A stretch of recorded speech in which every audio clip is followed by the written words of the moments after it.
대한민국에는 수많은 은행이 있습니다.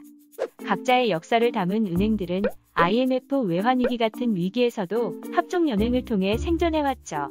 이렇게 살아남아 지금까지 위세를 떨치는 곳 중 가장 많은 원화예수금과 원화대출금을 가지고 있는 은행은 어디인지 아시나요?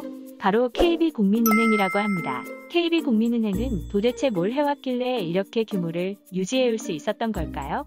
대한민국 은행의 역사를 알아보는 시리즈 첫 번째 시간으로 KB국민은행에 대해서 알아보겠습니다. KB국민은행은 2018년 3월을 기준으로 국내에만 900억의 지점, 100억의 출장소, 5개의 해외 자회사, 9개 해외 지점, 3개 해외 사무소를 가지고 있다고 합니다. KB국민은행이 이처럼 거대한 규모를 유지하게 된 직접적인 이유는 바로 IMF로 인한 통폐합이었습니다.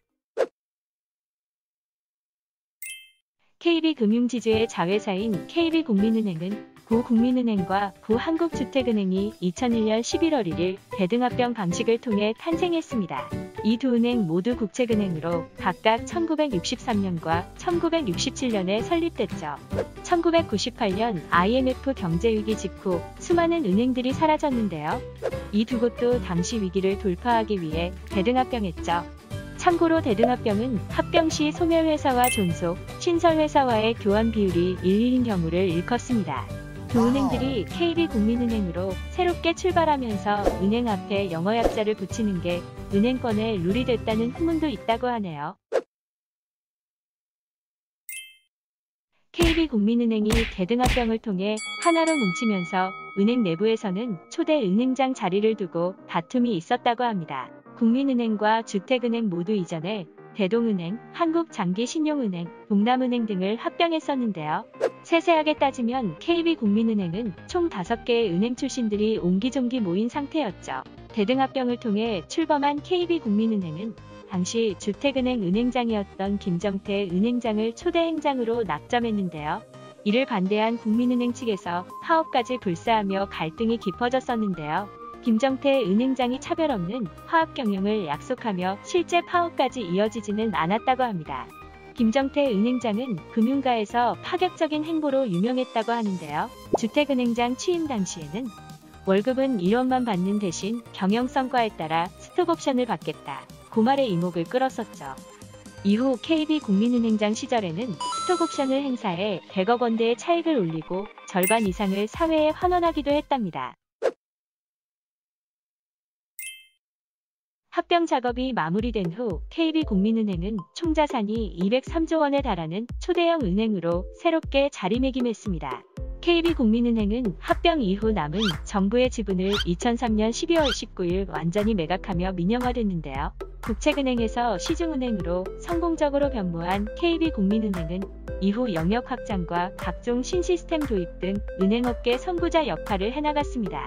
우선 국내 금융기관 최초로 오픈뱅킹 서비스를 전면 시행했죠. 금융권 최초로 개인 종합자산관리계좌 ISA에 잔고 1조 원 기록도 달성하고 은행권 최초로 전자통장을 도입하고 수신상품 판매 종합시스템 STS를 가동한 적도 있다고 합니다. 다양한 최초 기록뿐 아니라 2004년 6월 2일에는 KB생명보험, 2008년 3월 11일에는 KB투자증권 등을 설립해 영역을 확장하다가 2008년 9월 29일에 KB금융지주로 공식 출범했죠. KB국민은행이 무시무시한 기세로 확장하기는 했지만 사건 사고가 없던 건 아니었습니다. 사람과 돈이 오가는 은행이라면 반드시 사건 사고가 발생하겠죠. 최근 크게 논란이 됐던 사건은 바로 채용비리 사건일 겁니다. 2018년 공개 채용 당시 은행 전 현직 직원들이 응시자들의 점수를 조작한 혐의로 집행유예를 선고받았었죠. 이는 KB국민은행 외에도 시중은행 모두가 관행상 유지하던 폐습들이 문제가 된 사례인데요. 2020년 국정감사에서도 최근까지의 시중은행 채용 비리 사건의 후속 조치가 미흡한 것으로 나타났죠.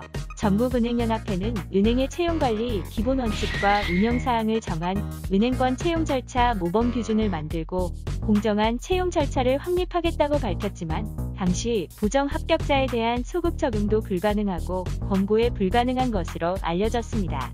국책은행에서 시중은행 영역 확장의 선구자로 서기까지 KB국민은행은 많은 굴곡의 길을 지나왔습니다.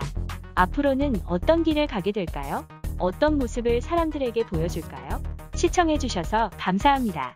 구독과 좋아요, 알림 설정은 영상 제작에 도움이 됩니다.